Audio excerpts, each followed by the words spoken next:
조국 혁신당 정도만 밀어주면 좋았을 건데 본인이 더불어민주당 PK 지역을 돌아다녔단 말이에요. 11곳 지역을 돌아다녔는데 다 빵이에요. 빵. 조국 혁신당 당선인 전원하고 조국 대표 양산 평산마을로 갔다가 이제 김해 봉화마을에서 워크숍을 했었죠. 근데 어제 양산 평산마을에 갔을 때 문재인 전 대통령 사실은 버선발로 뛰어나오다시피 현관문을 열고 우산 쓰고 뛰어나고 반갑게 이렇게 맞이를 했습니다. 맞이를 했는데 앞으로 조국 혁신당과 문재인 내지 친문 이 관계 그리고 또 그 사이에 민주당 이 관계 정립이 어떻게 가능할 것 같습니까? 지금 조국 혁신당을 받쳐주는 그 베이스가 뭐냐면요. 민주당에서 나온 친문 세력들, 그러니까 민주당을 지지하지만 이재명을 지지하지 않는 세력들, 그리고 호남 세력들 이렇게 구분되거든요. 예. 그렇게 구분되기 때문에 조국 혁신당이 처음에 지지를 받을 때 문재인도 만나면서 여러 번 이제 지지하는 그런 메시지를 보냈지 않습니까? 근데 이렇게까지 의석수를 가져올 거라는 생각을 못한 것 같아요. 생각을 못했죠. 그렇죠. 문재인 전 대통령 놀랐을 거예요. 그래서 너무 반가운 거예요. 자기 친문 세력들이 다시 부활할 수 있는 토대를 네가 만들어줬다. 그래서 반가웠을 거고요. 근데 저는 한편은 또 마음이 더 복잡했을 거예요. 그러니까 조국 혁신당 정도만 밀어주면 좋았을 건데 본인이 더불어민주당 PK 지역을 돌아다녔단 말이에요. 11곳 지역을 돌아다녔는데 다 빵이에요. 빵.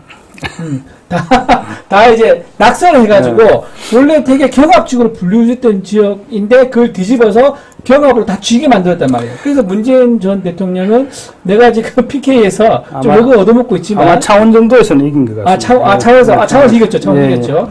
한 곳만 맞아. 한 곳만 이겼죠.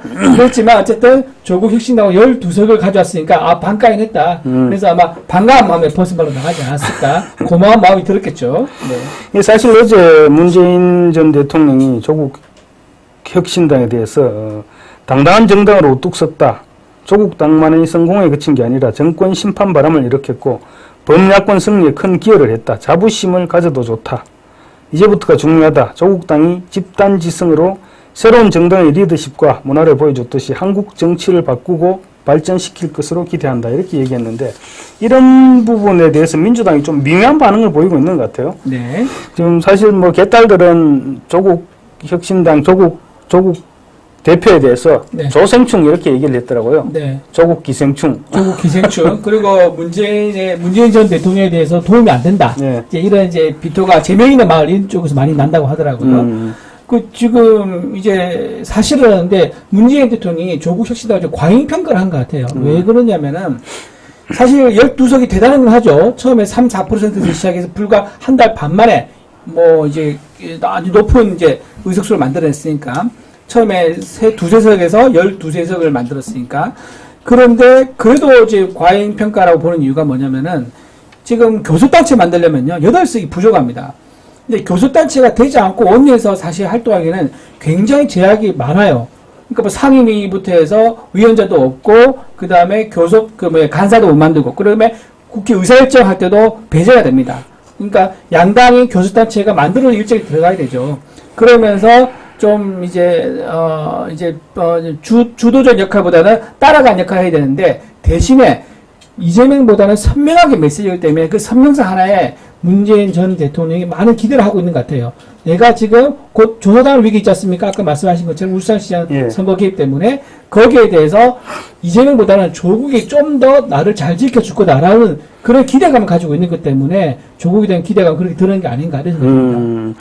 그럼 말씀 많이 나왔으니까 지금 조국 혁신당 입장에서는 지금 당장 급한 게 교섭단체를 구성하는 것이거든요. 네, 그렇죠. 교섭단체 구성을 하려면 20명을 채우든가 아니면 그 기준을 낮춰버리든가 그렇죠. 이렇게 해야 되는데 그 전망 지금 어떻게 볼까요?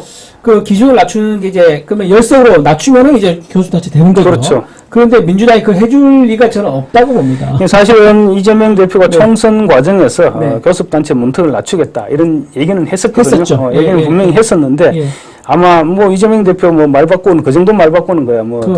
크게 어려운 일은 아닐 것이고 이재명 대표 내 생각으로도 아마 낮춰주지는 않을 것 같은데 지금 어쩔지 모르겠습니다. 낮춰주면 조국한테 힘을 실어주는 거고 아주 당 대표 제3당으로서 역할을 할 수 있게 되는 거거든요. 왜냐면 국민의 미래를 합당하기 때문에 국민의 미래는 교수단체가 안 될 가능성이 거의 99%입니다. 그러면 제3의 교수단체가 생기는 건데요. 아니, 이재명 입장에서는 계속 내 편을 들어줄 수 있을 거라는 확신을 어떻게 하겠습니까? 못하죠. 경쟁자 잠룡이고 하니까요. 그래서 아마, 이재명이 현실적인 판단을 해서 그렇게 기준을 바꿔줄 가능성은 없고, 또 8명 꾸어줄 가능성도 없을 거다. 저는 이렇게 봅니다. 8명 이제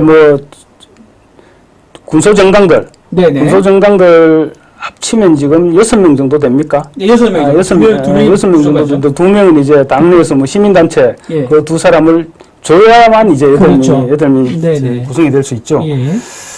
아마 이재명 대표 모르긴 해도 제 생각에도 그렇게 조국 혁신당을 쉽게 교섭단체를 만들어주지는 않을 것 같습니다. 어제 봉화마을에서 했던 워크샵, 워크샵에서도 아마 이 부분이 집중 논의되지 않았을까요? 그랬을 것 같아요. 그래서 문재인 전 대통령한테 아직까지 친문 세력이 좀 있으면은 좀 설득해서 도와달라 이런 얘기를 아마 했을 겁니다. 그래서 했을 거고 이제 아마 아까 말한 기준을 낮추는 이런 방법도 논의했을 건데 어쨌든 거기서 뭔가 답을 내기는 아마 어려웠을 거다. 이렇게 자기들끼리는 해결할 수 있는 문제는 일단 아니니까 앞으로 어떻게 노력하자 이런 정도 차원이었겠죠. 그런데 어제 이제 알고 보니까 워크샵에서 조국 혁신당 재밌는 결의를 했더라고요. 5가지 다짐 이런 결의를 했던데 비즈니스 탁 얘기도 있고 한번 좀 소개를 시켜줘 보시죠. 예. 비즈니스 이제 타지 말자 그거 있었고 골프 이제 치지 말자. 그다음에 가상화폐 투자하지 말자. 이제 이런 것들이 대표적인 겁니다. 그 중에서 제가 약간 황당했던 게 뭐냐면, 그 비행기 비즈니스 타지 말자는 얘기를 했단 말이에요. 근데 본인이 이렇게 여러분 들으면 어떻습니까, 말이? 마치 본인이 평소에 비즈니스 안 타고 다니는 것처럼 들리잖아요. 그렇잖아요. 네. 근데 웃긴 게 뭐냐면, 불과 며칠 전에 본인이 제주도 갈 때 비즈니스를 타고 갔어요. 타고 갔는데, 그 말은 무슨, 본인이 비즈니스석을 그 한 번이 당연히 아니겠지만, 평소에 거리낌 없이 탔을 거예요. 그리고 자제분도 있고, 또 부인이 외국에서 공부도 하고 이러면서 해외도 왔다 갔다 했을 거고, 비즈니스석을 이제 본인도 평소에 탔을 것 같아요. 이번에 제주도 가서 탄 거 보니까. 그래 놓고 나서, 대외적으로는, 자, 우리는 비즈니스 타지 맙시다. 라고 말하는 게, 나는 너무 참 이게 위선이 아닌가. 라는 생각이 듭니다. 조국이니까 가능한 얘기죠. 지금 보니까 4월 2일이니까 불과 2주 전이네요. 2주 전이죠. 딱 2주 전에 지금 비즈니스를 타고 했었는데 해명도 너무 웃겨요. 해명도. 오늘 그 해명 나왔잖아요. 조국 비서실장이 해명을 했는데 뭐라면 조국 대표가 비즈니스를 타보니까는 불편해서 비즈니스 타면 안 되겠다 라는 생각이 들었대요. 그래서 오늘 그 얘기가 나왔다는 거예요. 2주 전에 비즈니스 타보니까 타면 안 되겠네라고 생각이 들어서 비즈니스 타지 말자라고 말하는 게 참 조국은 참 뭘 해도 상상 이상입니다. 이게 보니까 오늘 또 그 비서실장이 오늘 김웅모 의원이 그런 문제를 제기했네요. 김웅모 의원이 이거 비즈니스 석도 내로남불이다 이런 문제를 제기했는데 보니까 조국 비서실장이 이런 얘기를 했네요. 어떻게 후배가 되나 봅니다. 사랑하는 후배님은 남은 의정 활동에 충실하시고 특검법 찬성 부탁드립니다. 이렇게 또 비꼬았네요. 참, 근데 이쪽 정당은 다 비슷해요. 옛날 장하성 전 대통령실의 정책실장 뭐 했냐면요. 강남에 살아보니까 강남 살 필요 없더라. 이 말 했습니다. 그렇지. 그리고 유시민 전 작가는 장관 뭐라고 했냐면은 딸이 외고 가더니 외고 갈 필요 없더라. 외고 없애야겠다라고 또 말을 했어요. 그러니까 이런 식으로 저쪽에 민주당의 좌파 계신 분들은 뭘 자기들은 해요. 그리고 다 누려요. 해도 다 보고 나서 남들 앞에서는 그거 해보니까 별거 아니야. 하지마 할 필요 없어. 우리는 다 해봤으니까. 우리는 다 해봤으니까 알아. 이렇게 말하는 게 얼마나 참 이게. 보니까 그 5가지 내용 중에 또 하나가 눈에 띄는 게 있는데 부동산 구입 시 당과 사전 협의한다. 이건 도대체 무슨 이게 좀 공산주의 국가도 아니고 사회주의 국가도 아니고 진짜 당과 상해에서 부동산 산다는 게 이게 무슨 어디서 나온 발상인 짓은 도저히 이해가 안 됩니다. 왜 사회연동임금제라고 하죠? 그러니까 그것도 그거예요.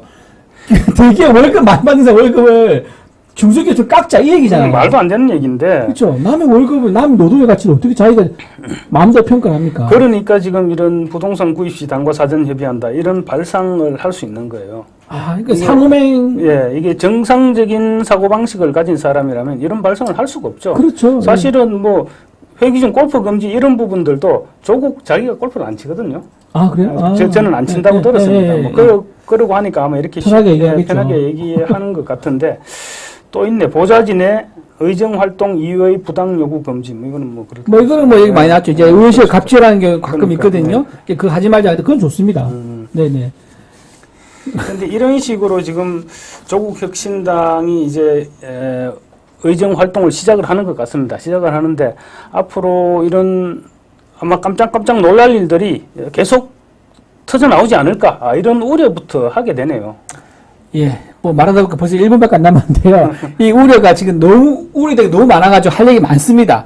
많아서 여기서 조금 줄이고 다음에 또 우려를 계속 얘기하고 또 우리가 또 해야 할 것도 얘기하도록 좀 그렇게 할게요.